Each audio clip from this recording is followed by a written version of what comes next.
Ladies and gentlemen, this is the 17th episode of Concerned Dabs podcast. I am your host, Katie M. Kane. Joining us in a few minutes will be my co host, Will Terps. He had to handle some things at work before he jumped on. And our guest tonight, ladies and gentlemen, is Kramer.pdx. What up? All right, he's here, folks. We can see and hear him clearly on the stream.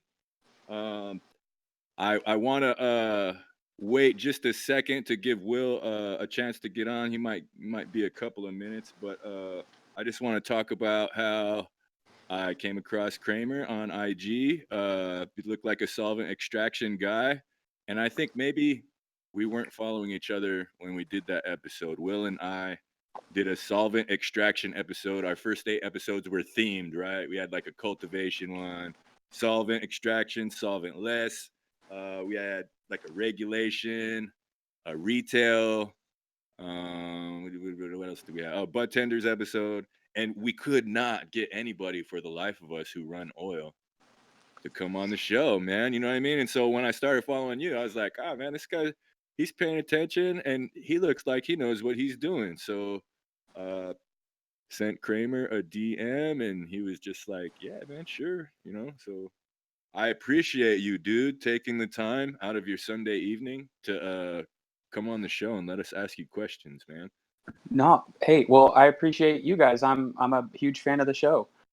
Actually, um, I saw recently that you guys had two of my like all-time biggest cannabis heroes. One Eye breeder, dog walker, and Yeah, pig man. farmer, who's honestly probably my favorite grower. He Same. grows the fire.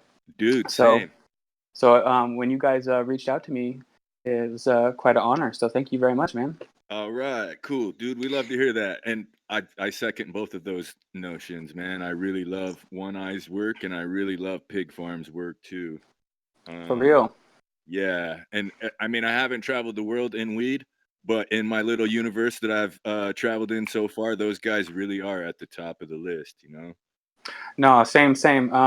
I'm mostly an Oregon guy myself, but I've sampled, you know, uh, quite a bit, and I know that those guys are up here for sure. Yeah, man. Yeah, the extent of your following is not necessarily the quality of your work, because a lot of my Cali homies really, no man, Jungle Boys. I'm like, don't they grow in rock wool cubes with water, like that.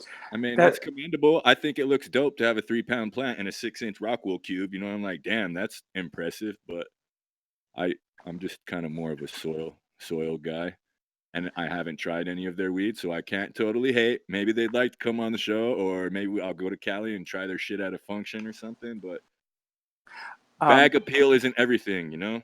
with Jungle Boys, that's interesting you brought that up because I have some friends of mine that are growers, and I brought that up. I said, hey, what is the all the hype with the Jungle Boys? I don't quite get it. I follow them on IG, and the way they described it to me is they do a hell of a good job yielding on an indoor space. And again, I'll preface that by saying I haven't tried their stuff yet, but hype is important. Gotta Yeah, jump.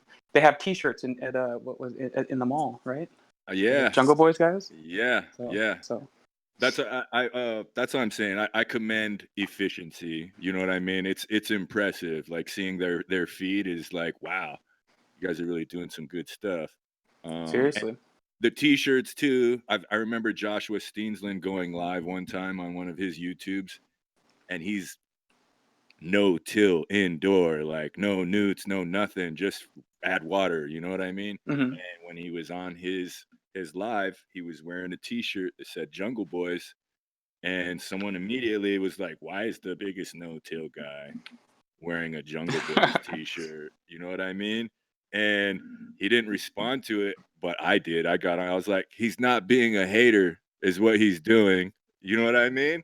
And Josh Thingsland got on there, was like, "Man, Petrelli 82, thank you." And I'm like, "Dude," I'm like, "Man, for real." And he commented after that and just said, "I respect anybody who is willing to share knowledge with the world." He's like, we had to be underground for a really long time, and now that we're not, a lot of people are being stingy and greedy with their information, which I understand. Everybody's a businessman, but I respect anybody who's trying to help someone else learn. And Dude, that's, same. I thought that was dope, man. I'm like, he is a super cool cat, man. We had him on the show for our cultivation episode 2, and we're trying to get him back in the future. He's one of those worldwide guys, Hawaii and all these other places, because he's got that biodynamic no-till game. Dude, Um, that's legit. yeah, man, I'm really impressed with that guy. And most no-till, I will agree, is not that impressive. But his is, dude. Like I got it was the grease monkey flower rosin, and the grease monkey flower. I got to try some of that from him, and I was just like, dude, just water and fan leaves. Like, man, this is tight. You know what I mean? While we're waiting for him, Kramer, is it okay if I start with my cookie cutter questions? Because I know that guy, Will, just knows a lot more about oil than I do. He smokes a lot more of it than I do. So, I mean, I wanted to make sure you weren't blindly coming to the interview, so I sent you some sample questions. But I figure Will have some really interesting ones too. So I'm gonna get a couple of mine out of the way first, if that's all right with you, Kramer. Shoot, go for it, man.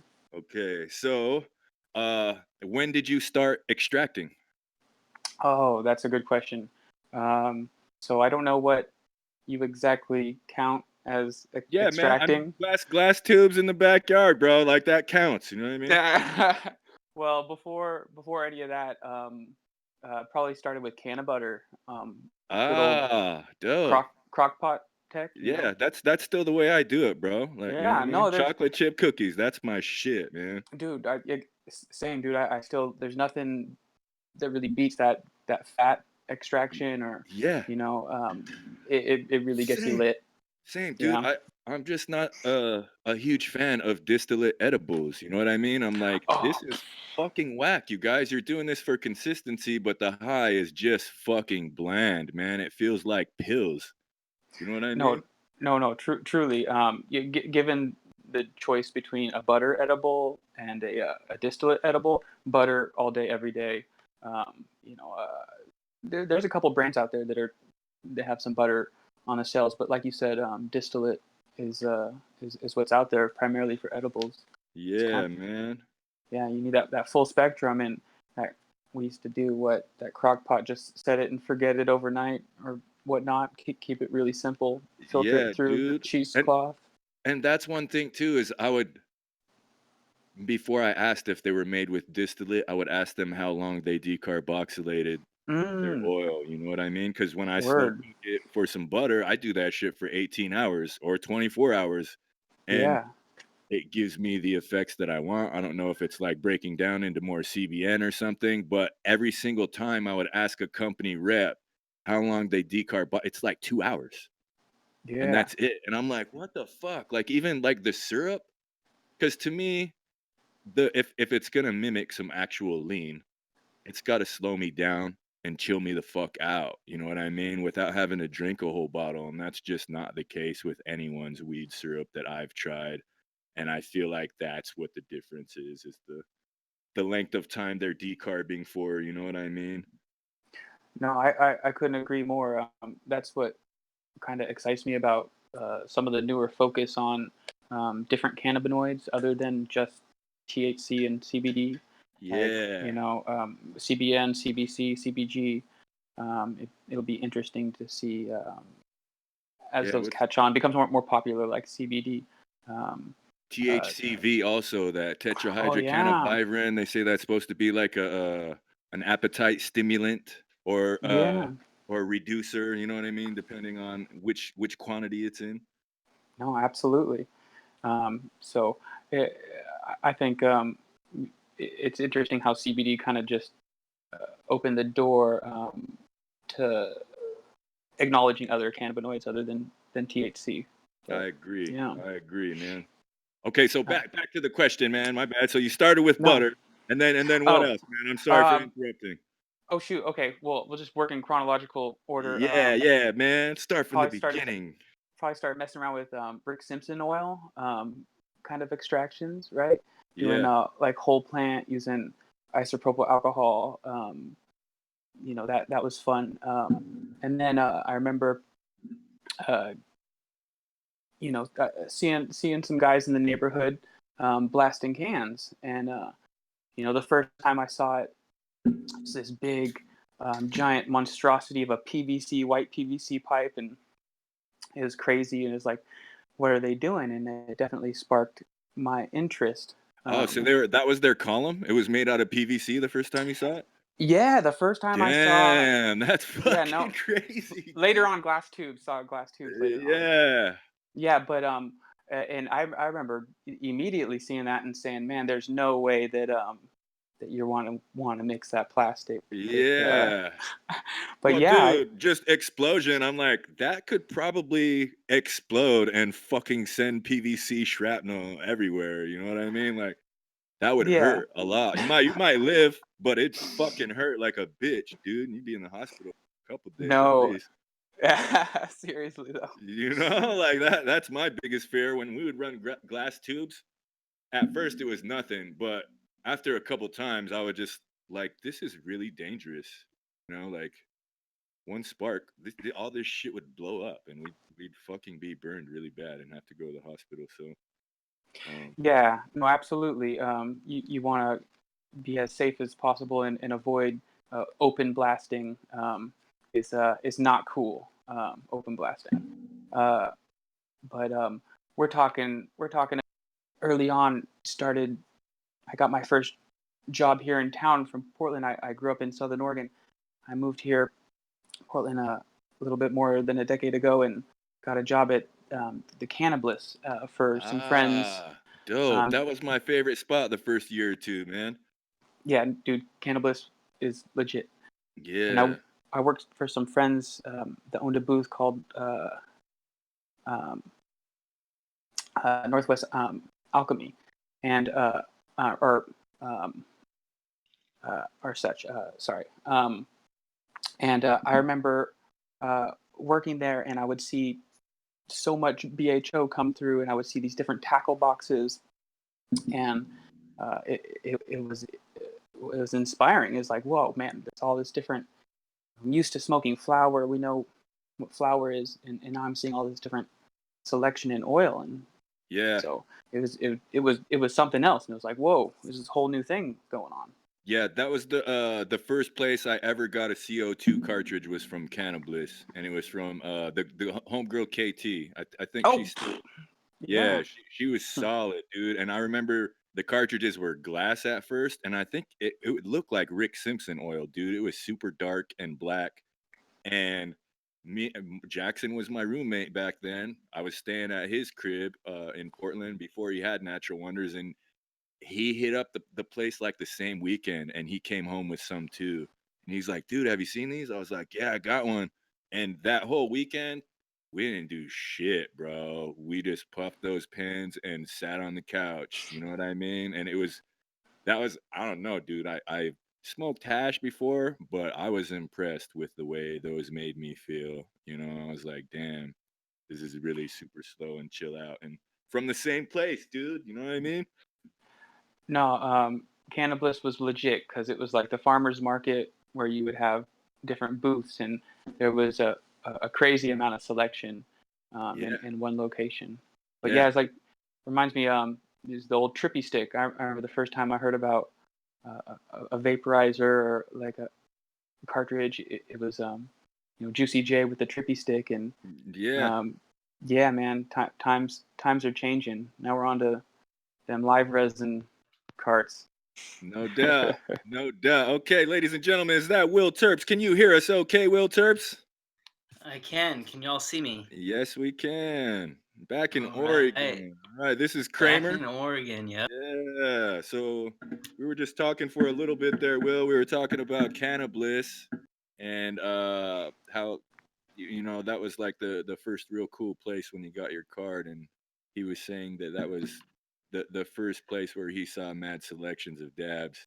and I was telling him that was the first place I got a CO2 pen, the Atmos pens or whatever, and that's pretty much where we were at. So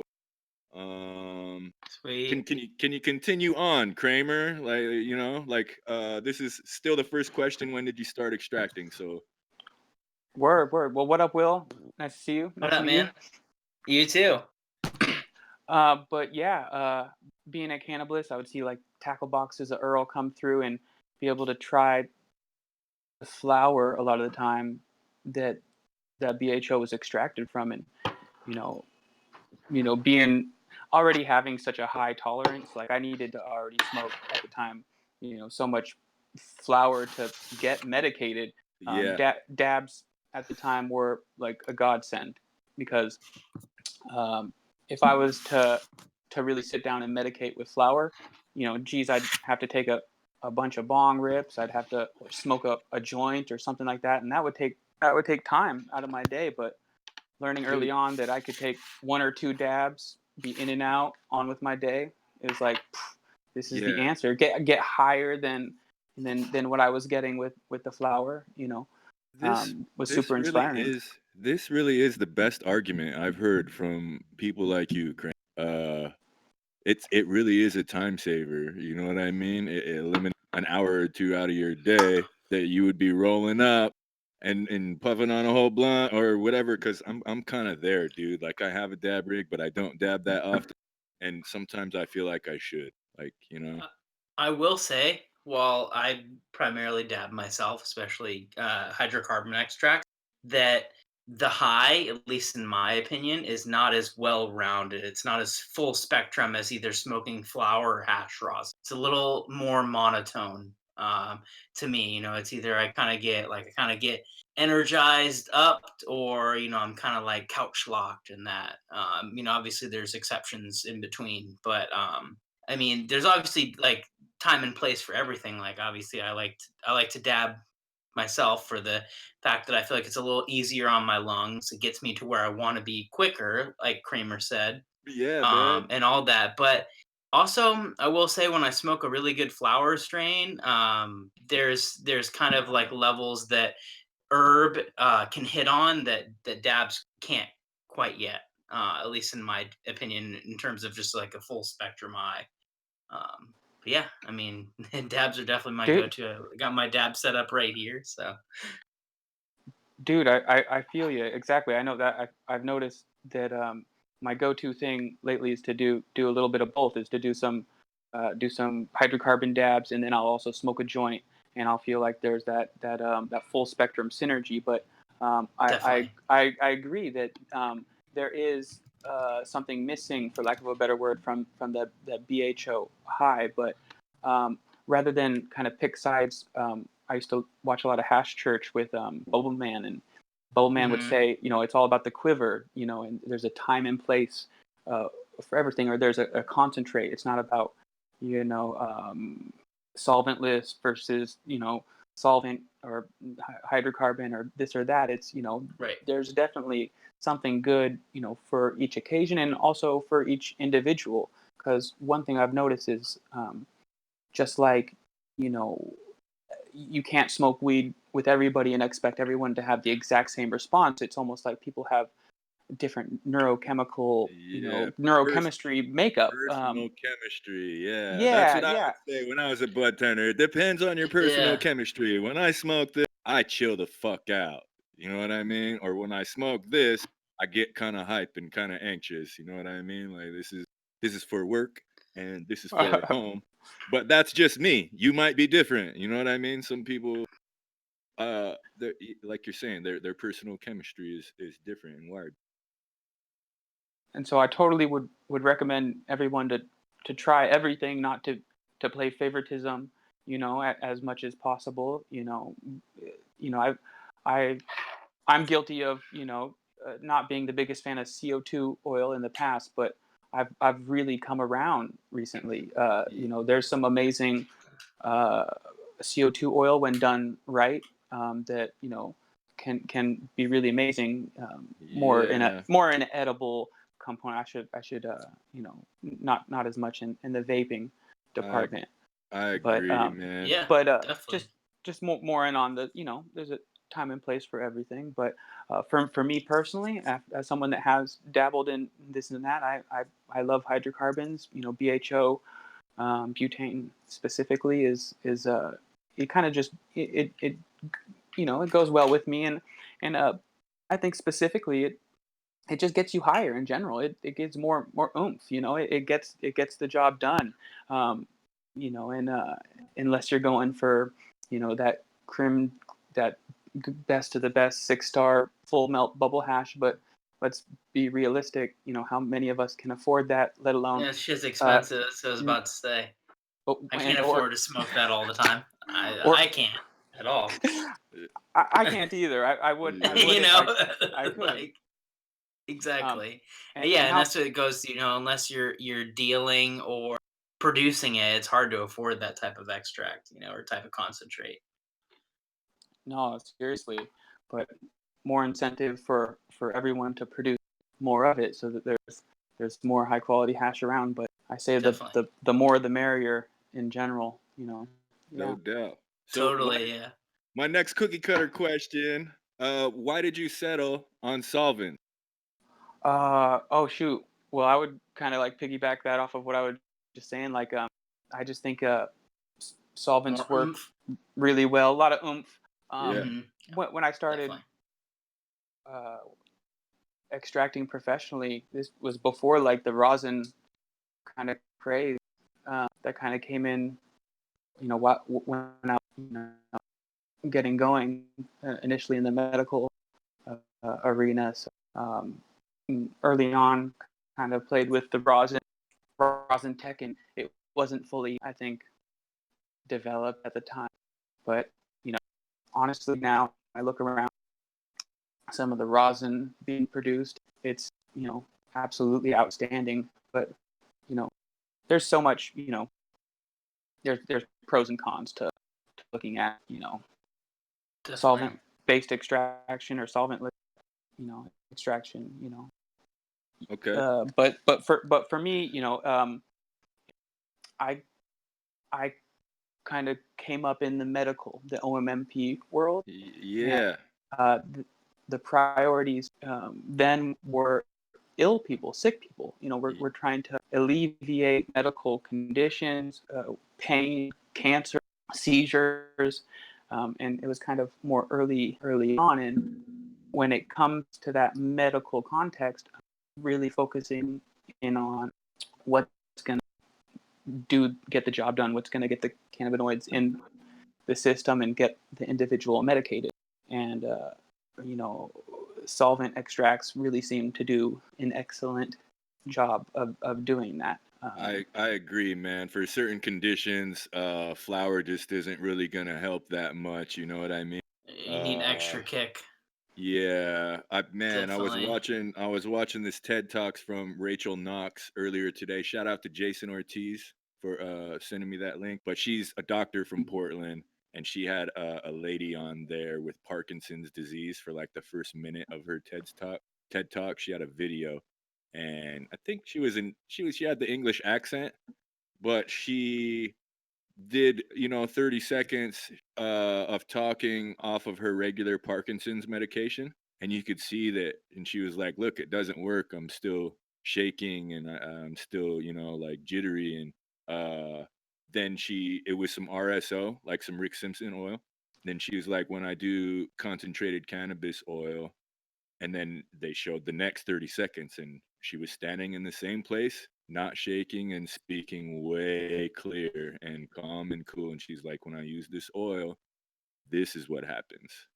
You know what I mean? And so I would just like, man, so for like a severe condition like that, I agree, man. Like medically, you probably need some concentrates, something stronger than oil, because flour just isn't to the strength that you need to combat your condition. No, Definitely. yeah, you're looking at throwing the kitchen sink at the problem. Pulling out Yeah, the big artillery. But yeah, yeah. absolutely. But on a similar tip, unfortunately, my dad has been he has Parkinson's syndrome. Oh, It's kind of dang. minor, and he's got the shakes as well. And I've hooked him up with a grip of CBD gummies, specifically some of the older CBD gummies from Lunchbox Alchemy. Dude, And I love their stuff too. yeah, no, they're what's up. And so Squibs. they're hydrocarbon CBD dominant squibs. And sometimes he'll have the shakes, and then he'll eat a squib or half a squib, and then they'll go away. He'll be the tremors are eliminated. So it's on and off. It's like a light switch. It's difficult. I'm still working with him to ramp up his medication, his cannabis intake, so that he can see relief all day long. But Yeah. it's true. It really does stuff. But Yeah. Dude, Yeah. that's Definitely. awesome Now, to correct hear. me if I'm wrong, since I came on the podcast a bit late. Kramer, you are or were extraction lab tech for botanical laboratories, right? yes, I was. Yes, Okay, absolutely. gotcha. Are Um, you? And apologize, I'm sure you guys went over it, but are you independent now, or are you extracting for someone else? no, I'm not extracting at all right now. I have no Nice, outfit. So if anyone out there is looking for an extract tech, definitely hit your boy up. Um, definitely.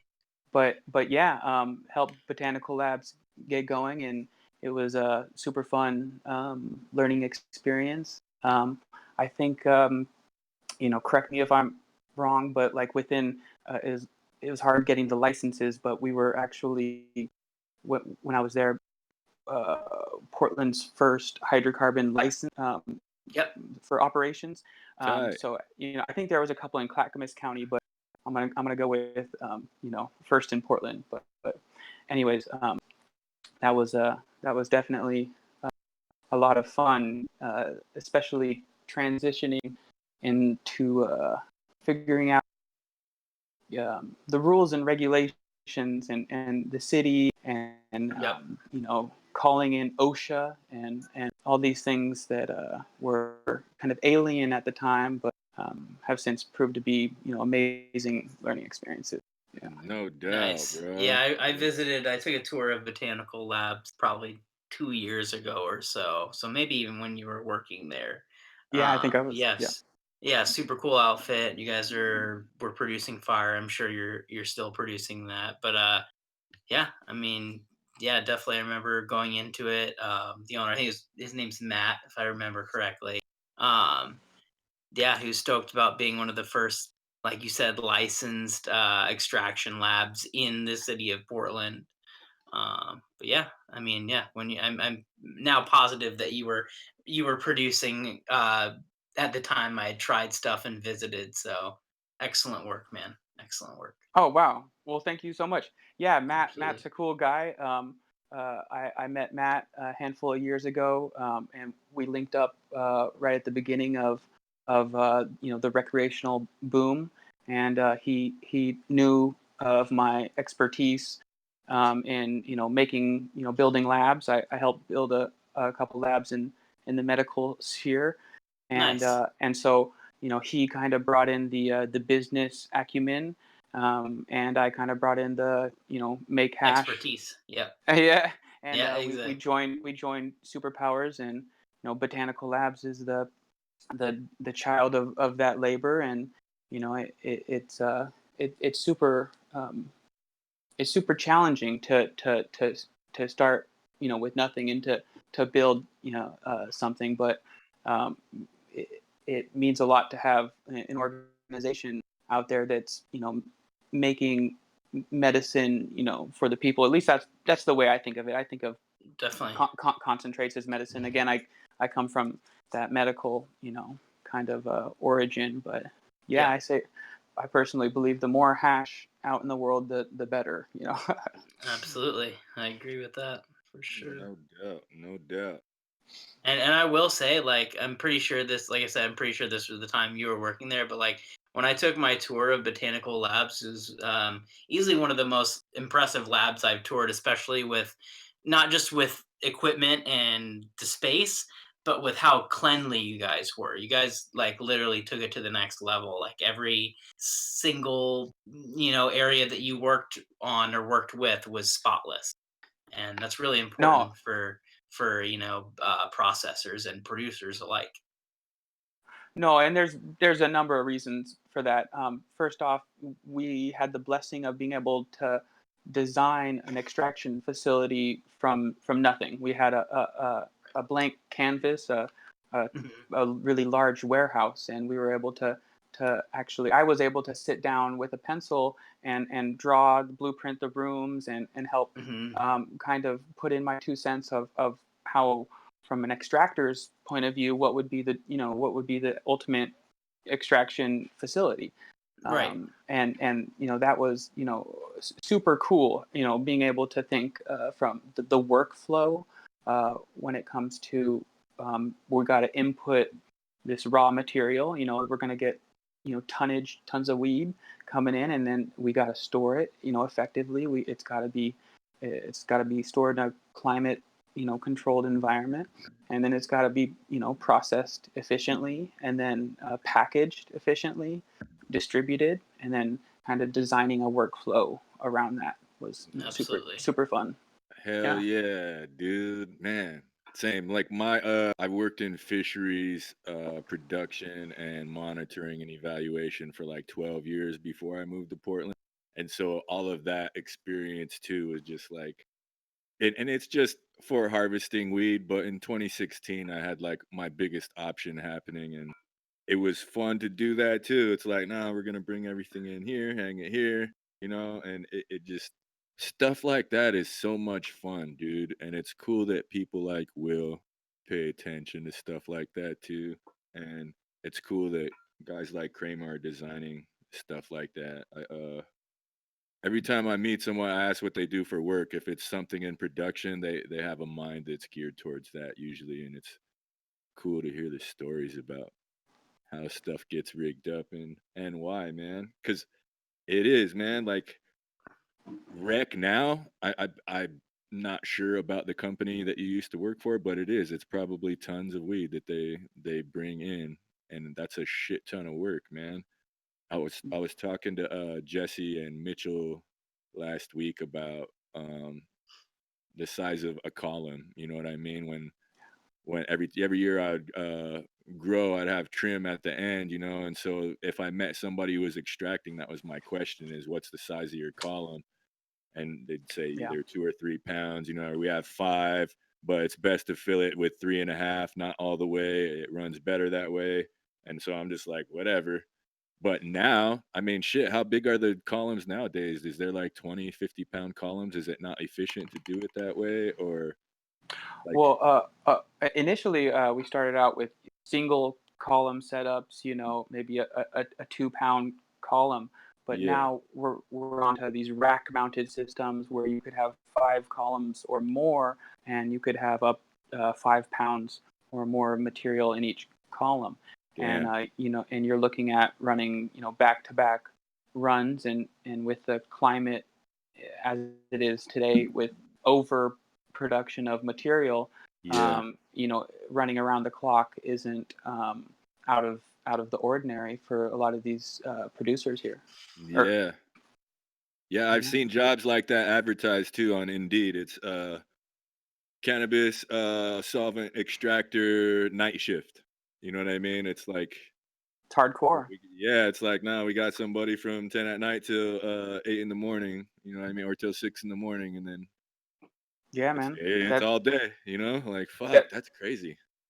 that's the thing about the cannabis industry is I think a lot of people want to think it's sitting around smoking a doobie, chilling out, and you know what? I'm not gonna lie. Sometimes it is, but Yeah. most of the time it is Right now real it is. work.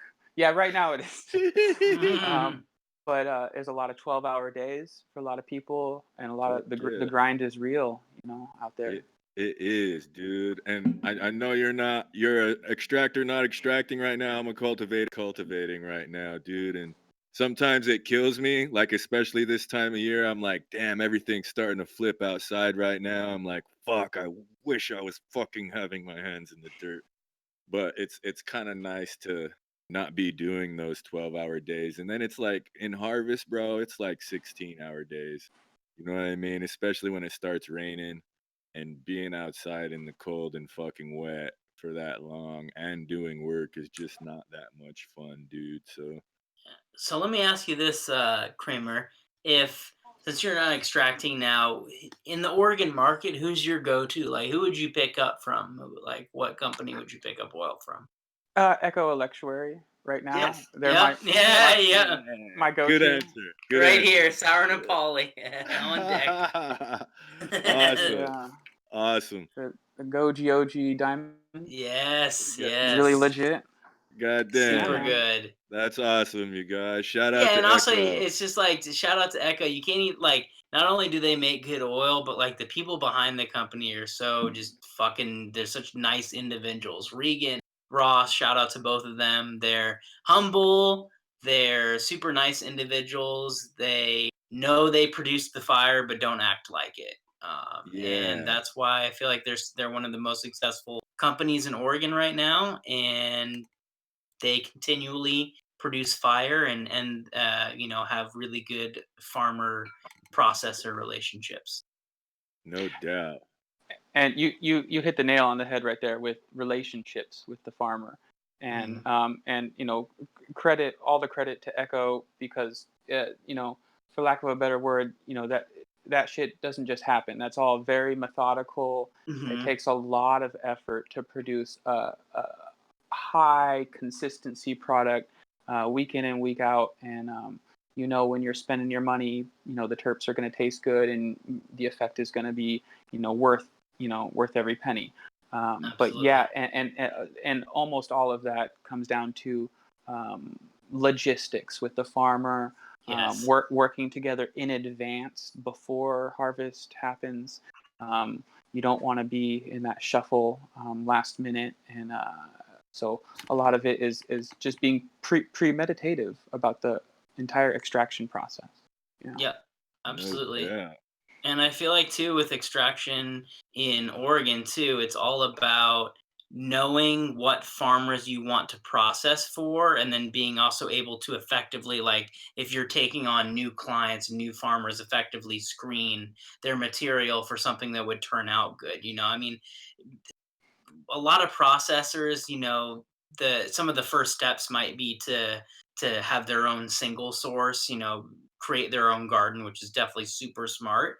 But Echo's been very articulate with what farms they work with and what type of material they process, which also has benefited them. But also Echo, I don't know if they still do this 100%. I'm sure they do, but when they started out in the rec industry and were doing it medical, they would if you were to collab them, if you were like a farm, um, they'd ask what strain or what crop or what lot you'd want processed, and then they probably ask you like, hey, can we come out and harvest this?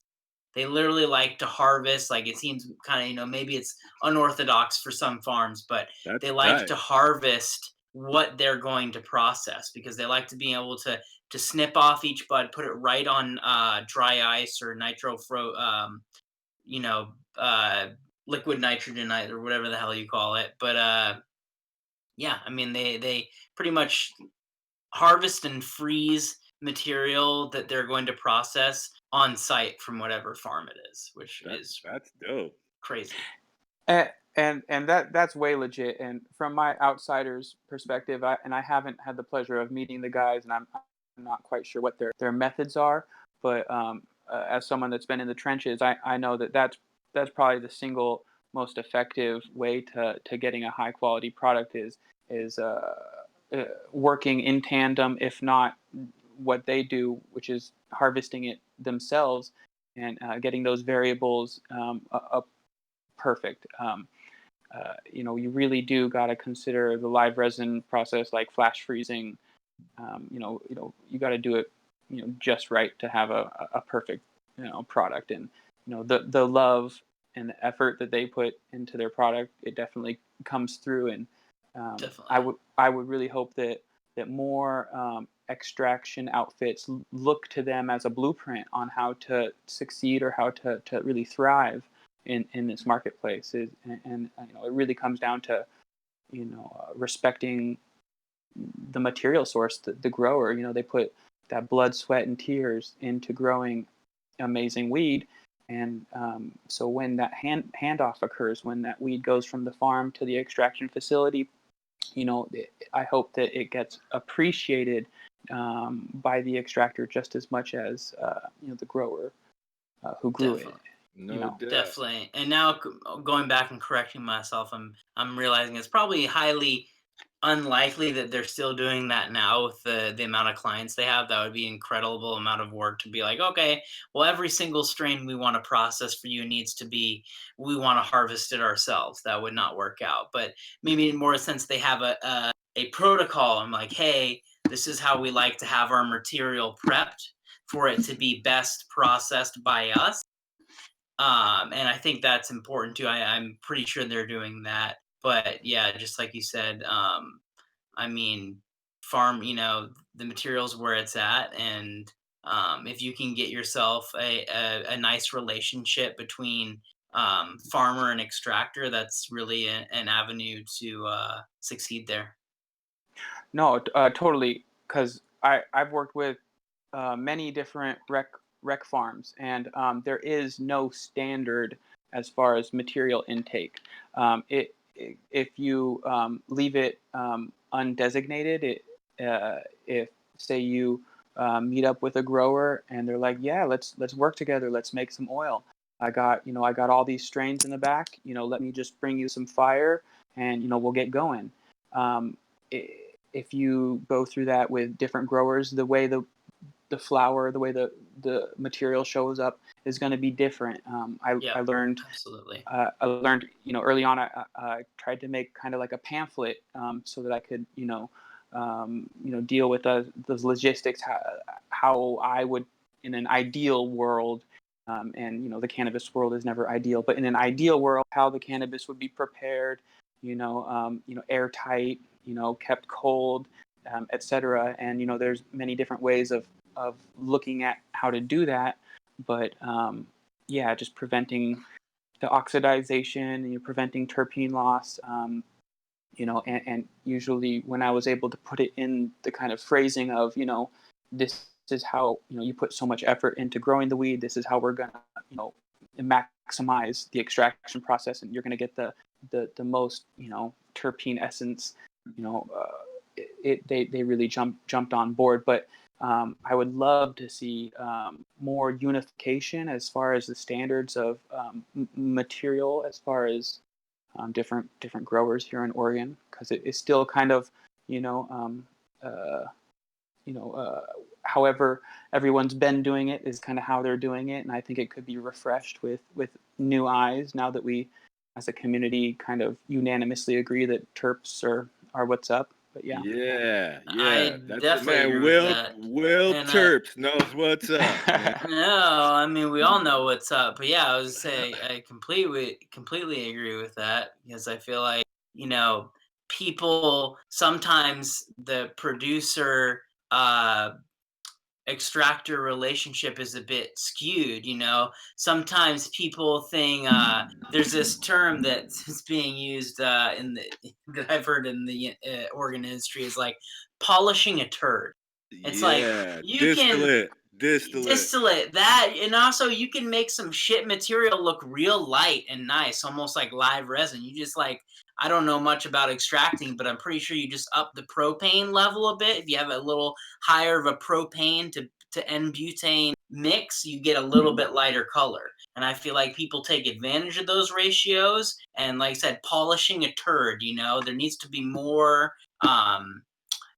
emphasis on the quality that the producer provides to the extractor, because you're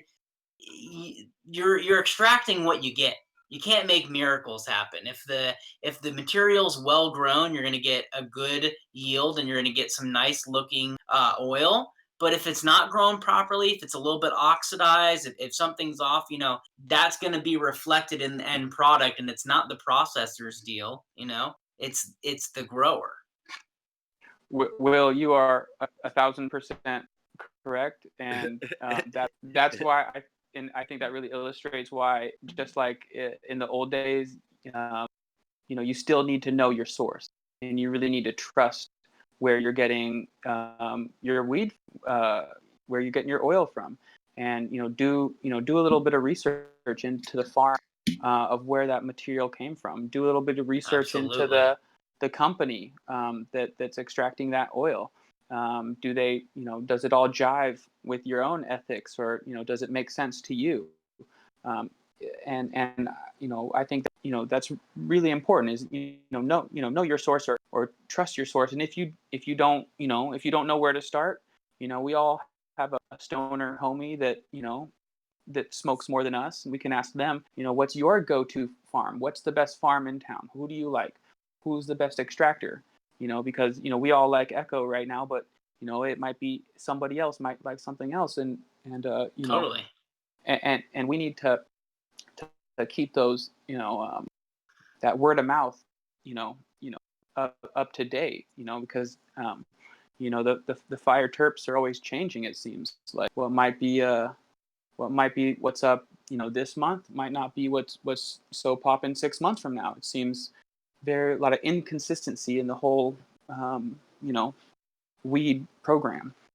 Definitely. Yeah, yeah, Absolutely. dude. That's where I give props to breeders too. Is like, if something you put together is still around 2 years from when you released it, then that's official. You know what I mean? Because usually something's in and out. There's always a new name for something. I'm always asking what the parents are, and it's that dog walker strain, bro. Like that shit will never stop being fire to me. And I've seen it from a couple different guys, and it's still legit no matter who runs it. And like the Scooby Snacks is bred from that, and so I thought that was awesome too. Like if your strain is being used for the base of a breeding project, even if it's the guy who created it, I see that. We had that on the shelf back then. That was 4 years ago. It's still big Definitely. out there in Oregon right now. Yeah. And I think, going off that, I think God, if I don't forget what I was about to say. But if the I feel like people almost, like I was saying with the material, is like consumers especially don't consider, like, hey, I picked up this oil. It had decent flavor. It wasn't that smooth. Wow, this extractor must not be that good. No, maybe the Yeah. grower might have not given them the best material, or the material prime for extracting. And I'm inclined to believe that there are more processors that know that what they are doing than there are producers. Interesting.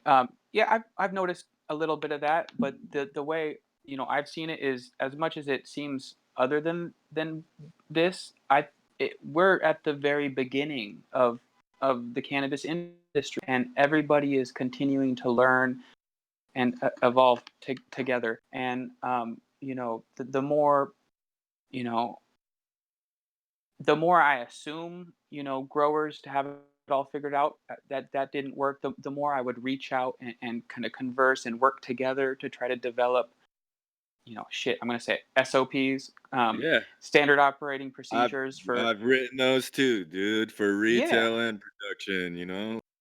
Let's do it yeah, like this, guys. Here's the sheet. Like if I you get know, hit by a bus or you hire someone new, just tell them to look at this sheet. This is how you set up, shut down, like this is how it goes. but that being said, if I've had more than my share of large black trash bags full of weed handed to me, and that's not the most ideal way to store material that's about to be processed. No, I Yeah, agree. absolutely. Um, Same, dude. Like I've had mad homies like, people who run oil card, you can fucking transfer it to them. Like, yeah. And they same. It's like two big ass trash bags full of trim, and I'm like, fuck.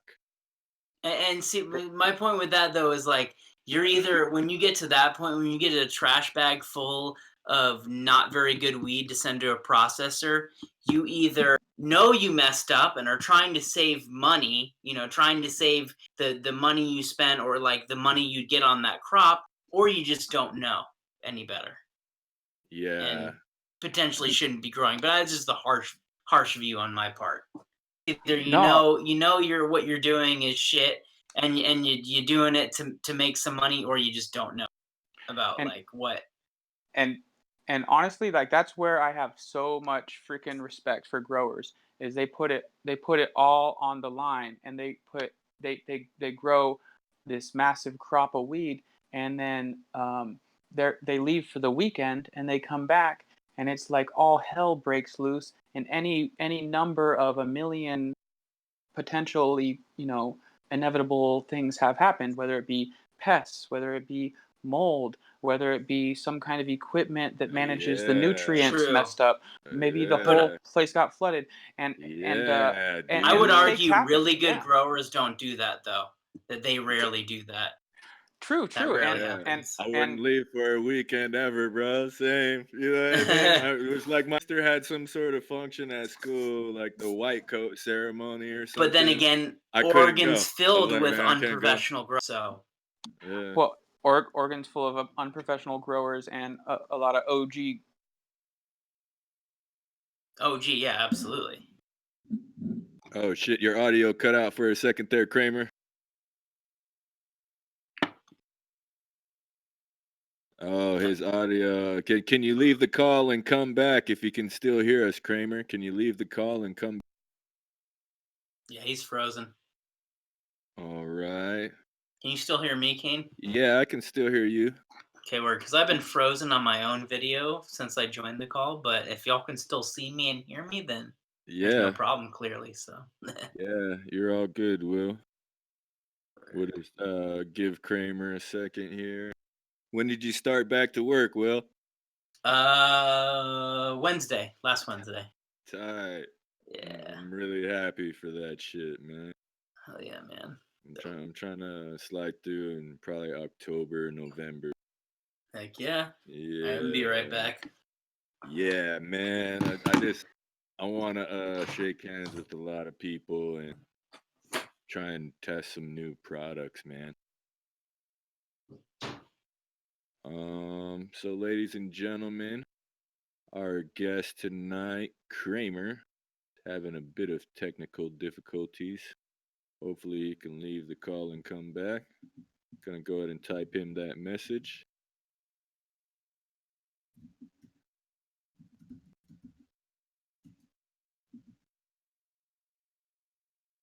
All right.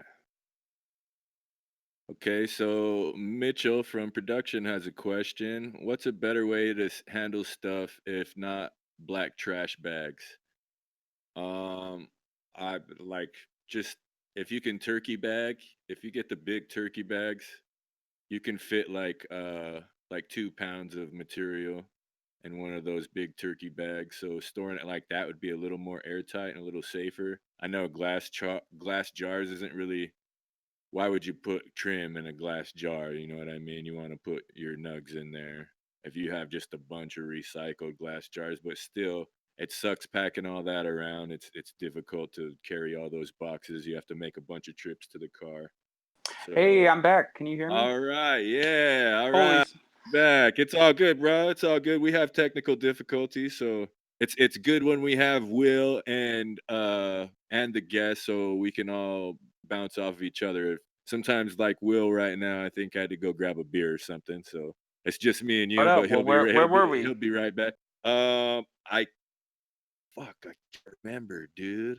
But we did have a question from Mitchell while you were away. Is what's a better way to handle material if not in black trash bags? Ooh, great question. Yeah. Well, this could be a potentially controversial topic, but right off, Yeah. so it totally depends on what uh, what state the material's already in. But let's say it's ideally already still on the plant, and it's ready for harvest.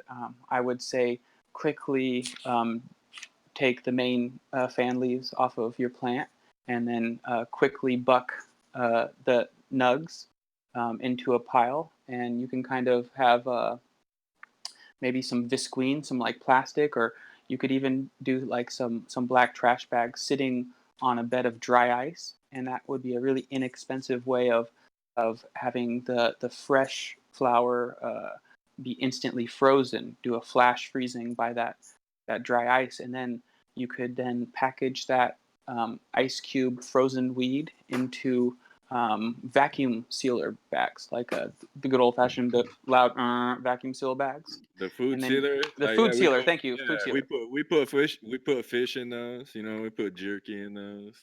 So essentially, you have ice cube weed Pounds of weed in those. in the vacuum sealed bag, and once you got that, you can store that in a chest freezer and process it, when you're ready. But yeah, kind of. So to quickly recount, flash freeze it using dry ice or whatever method, and then get it airtight if you can, and that would be Okay. the best method. Okay, so what if it's already dry? Like if it's just trim from the cookie sheet that got put in, brown paper bag instead of a brown paper bag. 'Cause I've dropped it off like that plenty of times. I'm like, dude, there's 2 packs in each bag. I wrote the actual weight on each bag. This is the strain, or these are the 2 strains, because I didn't have a full pound of this material or whatever, so I'd mix them. Well, to jump in on this, let me tell you about how the flour lasted at Natural Wonders, because we kept our flour for months and that reshelved some of it. So it was March, Pre-rolled April, other of May, it. June, The July. the nicer, the more at least in my opinion, the more attention you spend in packaging it correctly will result in the end result. Because the stuff that we got in large turkey bags, large like either Ziplocs bags or whatever, started to lose its terpenes, and we had to either half of it or most of it, we had to, all right, we're going to pre-roll this, or offer this for less of a price. This is not shelfable as flour anymore. Damn. All the one farm with like 98% of their strains making it and being able to be reshelved was Geek Farms, because they keep everything in glass jars, tightly sealed. Every flour from them smelled terpy still, was not dry, so I feel like taking those, and this is just my opinion, taking that as little extra steps to either not put it in a trash bag or not put it in a brown bag, actually seal in the terps, and that actually makes a difference, depending where you send it off to. No, totally. You got to consider the different factors that would lead to degrading the quality of the cannabis, and that would be heat, oxygen, light, and light. Yeah. So with that in mind, you want it to be dark. You want it to be in an airtight container, and you want it to be cool. Hermetic seal. Absolutely. So that's I would say you want to do those things with any cannabis material you're planning on processing, and that's right. What that will do if you keep the material cold is it will prevent the molecules from oxidizing, and they'll change their state. The different molecules within cannabis, they're not static. They have multiple forms, and a lot of times these molecules, whether it be terpenes or cannabinoids, can and will oxidize and change form into different molecules with temperature, light, or time even.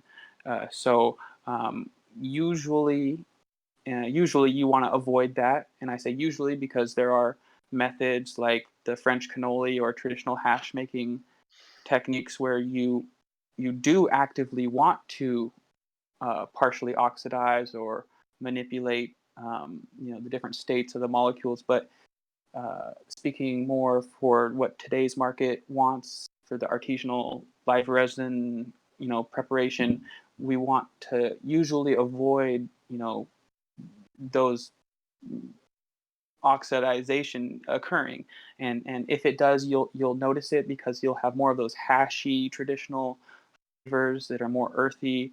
And you'll get a little bit less of a fresh orientation on the nose. No doubt. Okay, so I'm gonna skip around. One of my cookie cutter questions, because I see mad pictures of this shit online, and I'm not familiar. I'm just like, man, how do they do that? How do you make diamonds, Kramer? Like, what's the basic process behind that? Word. Well, I could give you like a little bit of a rundown on that, but I myself haven't made too many diamonds. Haven't really gotten past the R&D stage myself on diamonds, but it's a really Temperature, from what I understand, temperature, I know zero about extracting, but temperature and pressure fluctuation yes, is what no, I've been. absolutely, and I've heard that as well, but the process is really similar to any kind of live resin process. You would do a basic like really cold run through your closed loop extractor, and um, right when you're ready to pour the solution of hydrocarbon and extract, you would leave it with a higher concentration of solvent, and you would pour that into a pressure vessel, and then you place that into a cold, like a freezer or like a cryo freezer, or on you would want to take the liquid solution and freeze it down, and that'll cause the THCA to crash out and kind of solidify into these little blooms, and then you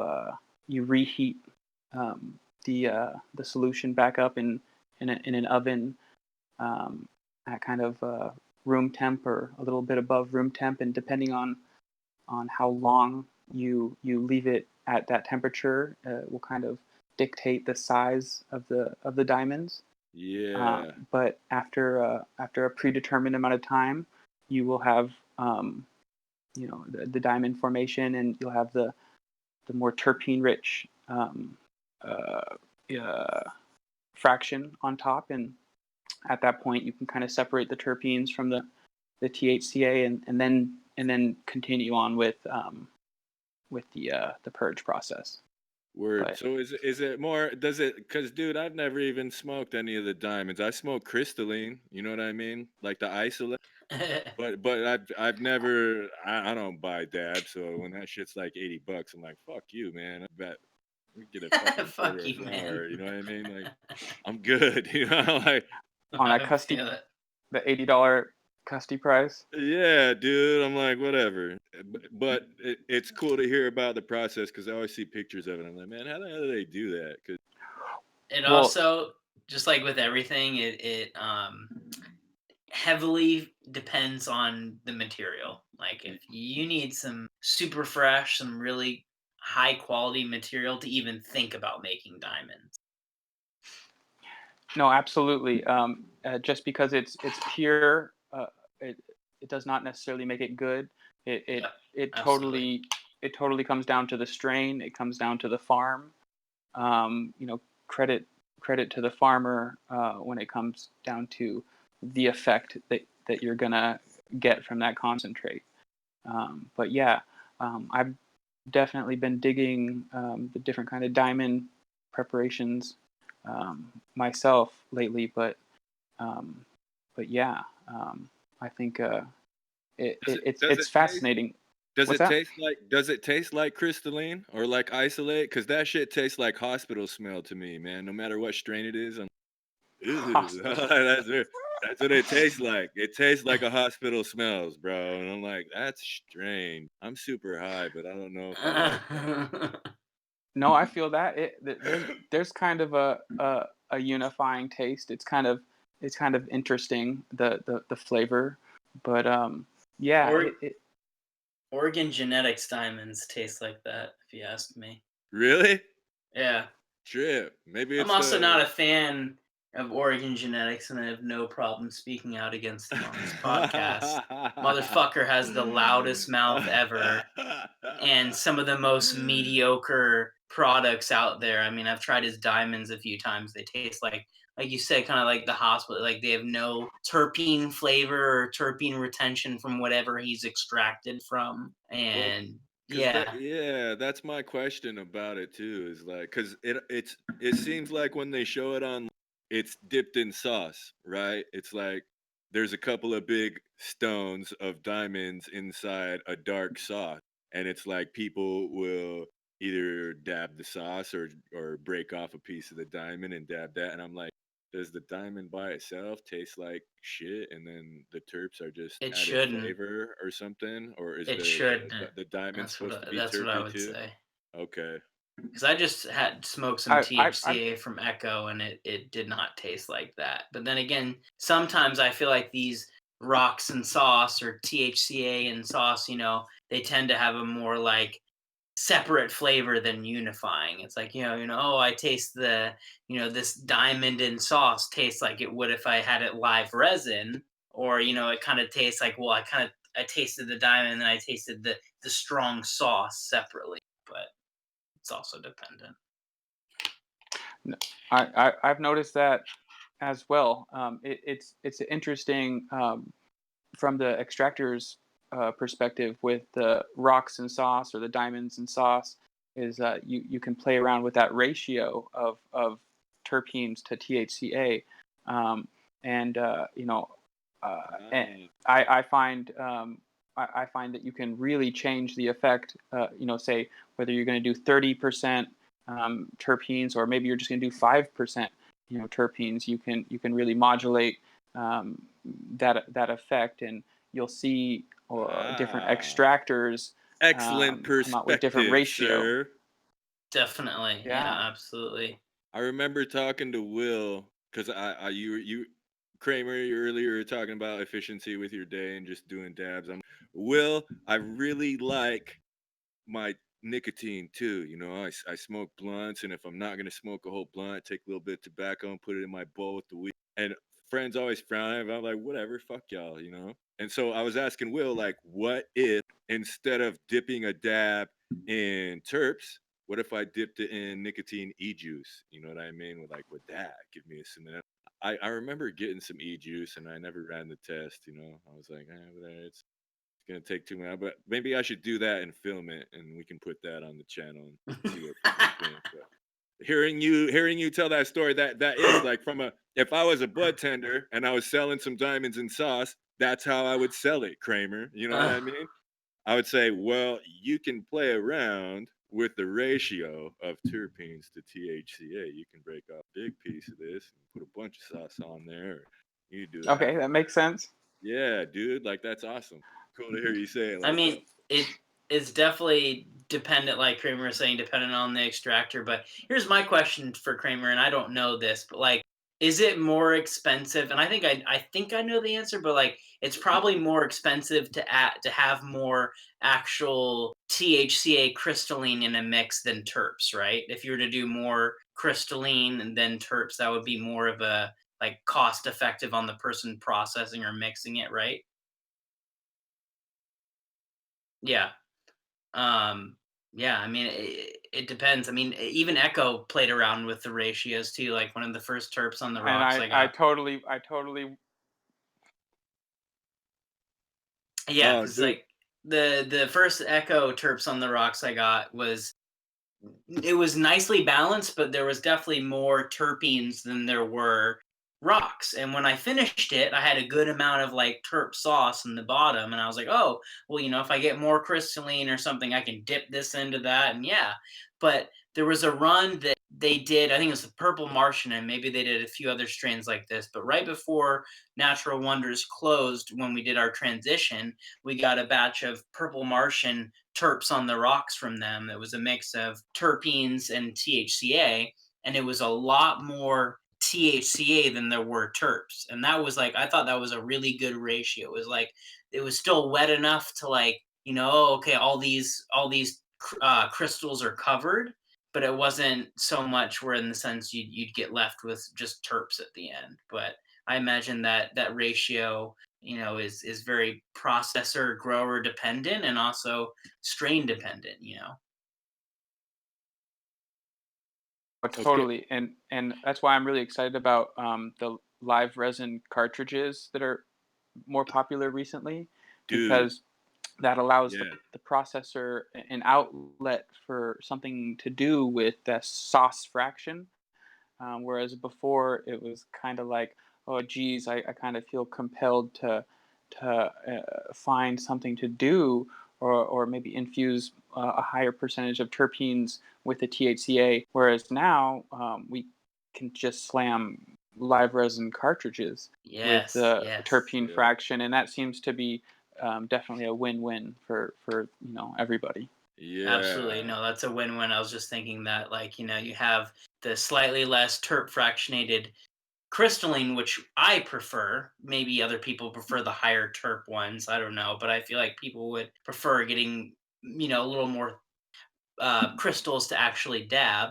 And also, it leaves the processor with the option, like, well, now I have more, terpenes and more terp runoff to make into carts or fiddle around with. So yeah, yeah, absolutely.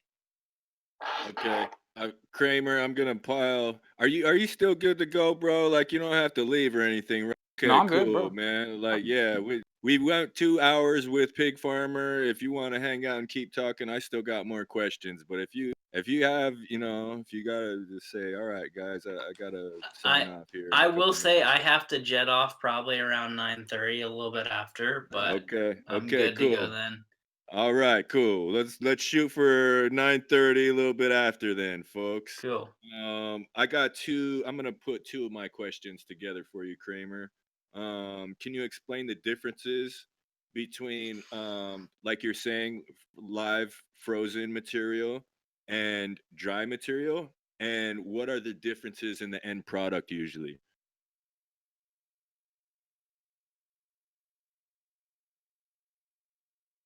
Did you catch all that? Is my audio fucking up? No, I can hear you. I think he might have just frozen. Can you hear me, Kramer? Okay, we're clear on Mitchell's side. I can't hear Kramer. Yeah, Kramer, can you hear us?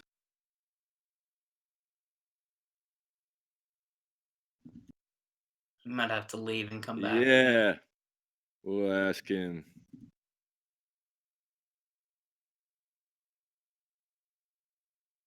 Well, it mostly comes down to no. I totally.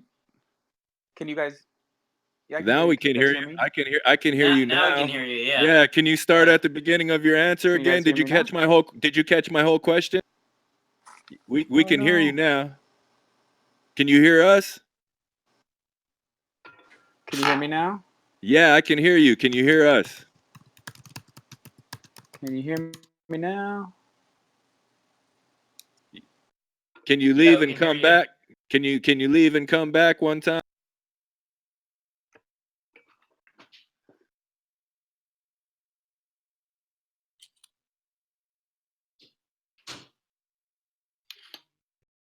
Yeah, he'll, he'll be right back. So my question I had for him, Will, did you hear it's differences between live and dry material, and what are the differences in the end product? Okay, Kramer, can you hear us now?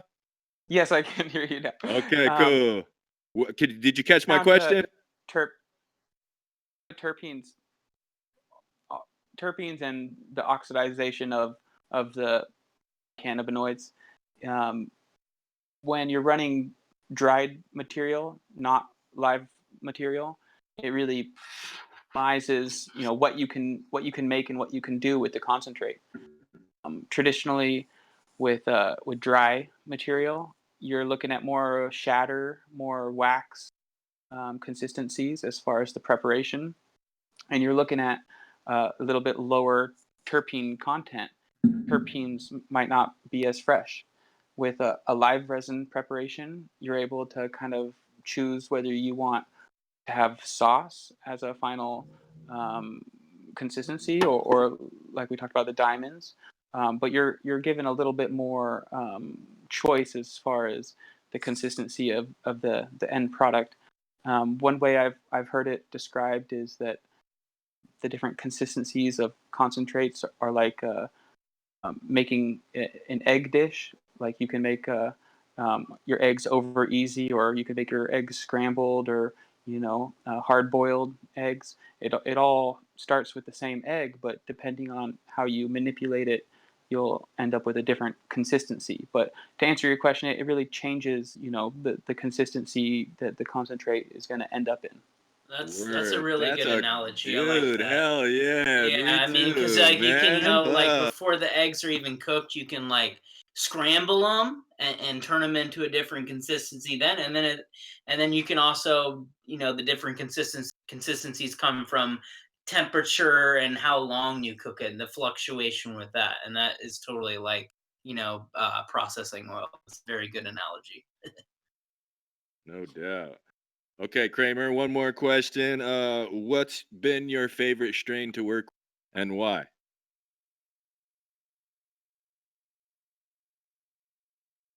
Oh, dude, we can't hear you again. Your audio is cutting out again.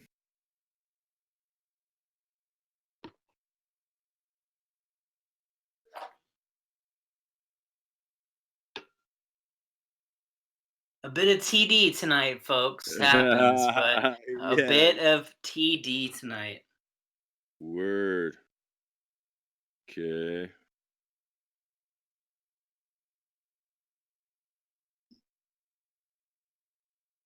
Technical difficulties, folks. These things happen with a live broadcast on the podcast.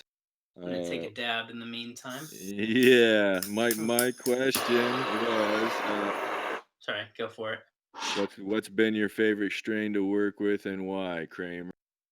We can still not hear you in our audio. So can you leave and come back if you can hear us? And leave the call and come back again.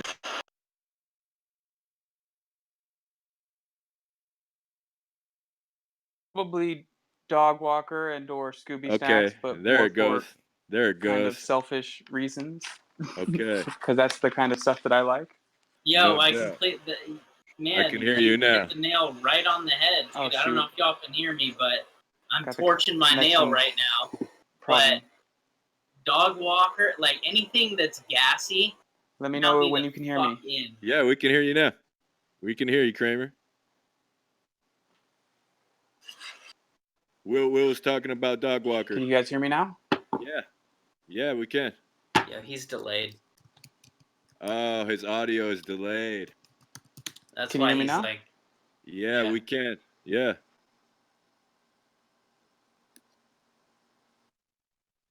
Can you hear me? Yeah, it's delayed, I think. it's definitely delayed. Yeah. It's delayed from your end, Kramer.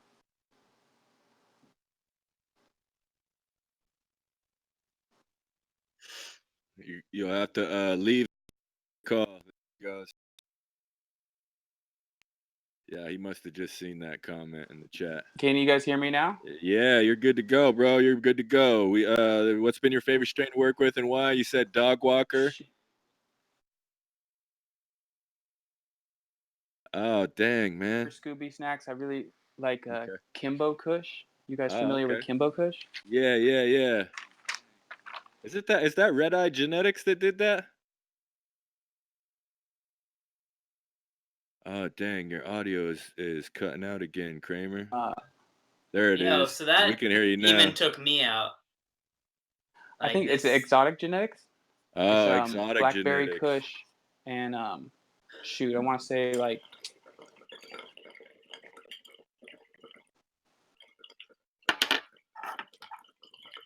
Okay, Mitchell says he changed the server.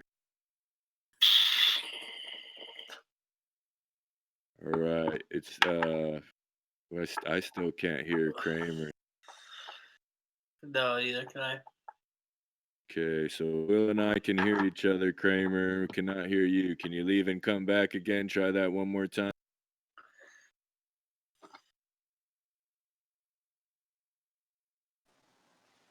processed Okay, we snow can hear you leopard now. from We can hear you fire now. farms before. It's always come out amazing. Snow leopard from fire farms. He's cutting it out. He's Yeah, delayed too. I feel like yeah, he said this stuff like 20 seconds ago. yeah, your audio keeps cutting out and it's delayed, Kramer. Can you leave and come back again if you can hear us right?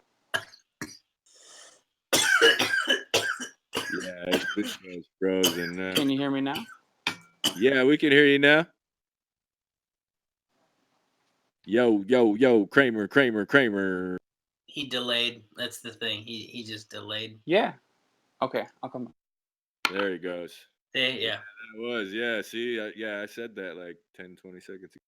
Can you still see me? Because it looks my video is pending now. Nah, you're good. I could see you. Word. Mine keeps flickering, man. I On will my say, end. I wish I'd had time to get on this to do a test call with y'all because I don't know. My internet's way better here in Oregon than it is in Mass, but Yeah, I don't know why it's being. I feel like it's being a little weird tonight. yeah, it's been okay. Well, like my shit keeps Okay, flickering now I on just my see the end. three of us. No Kramer. Yeah, my shit keeps flickering on my end. Like it keeps Same. Yeah, same here. like weird, man. Trip. So what are you Yo, I'm gonna dabbing put plug in my charger real quick. Okay. So I can see Kramer's square. Are you there, Kramer? I'm here. Can you hear me now? Yeah, we can hear your audio. Your video is not there, but we can hear you. Hear me now? Yeah, we can see you now too, man. Is it live? Can you hear me right now? It's live. Okay, cool. I think it's time to upgrade to a new iPhone. Yeah, could be, man. Could be. I'm Samsung, man. But I got a MacBook for art. You know what I mean? For music and video. So, Kramer, what are you dabbing on right now?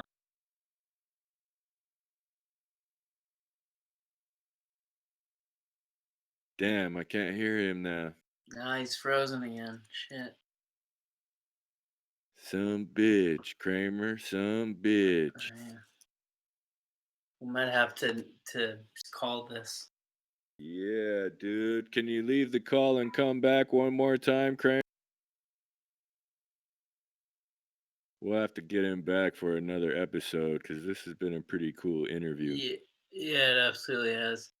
And this kind of reminds me. Sorry for the viewers out there. Sometimes technical difficulties happen, but just this has almost reminded me of the second episode or so we had with Noah. Yeah, it was Yeah. Noah and Josh Steensland. We had super cool interviews and shitty connections on the video. Yeah, see, he at least heard what I said because he showed me the Go GOG that he has, having him from Echo, but we can't hear him. So, Yeah. Yeah, folks, that was a brief interview with Kramer, former extraction tech from Botanical Laboratories. He's free now, but I don't know, Kane. What do you think? We can't hear him, and I think Yeah, we're kind dude. of at the time. We got to give you one more chance, Kramer, to leave and come back. If you can hear us, leave the call and come back, and hopefully we can get it live and ask you some questions.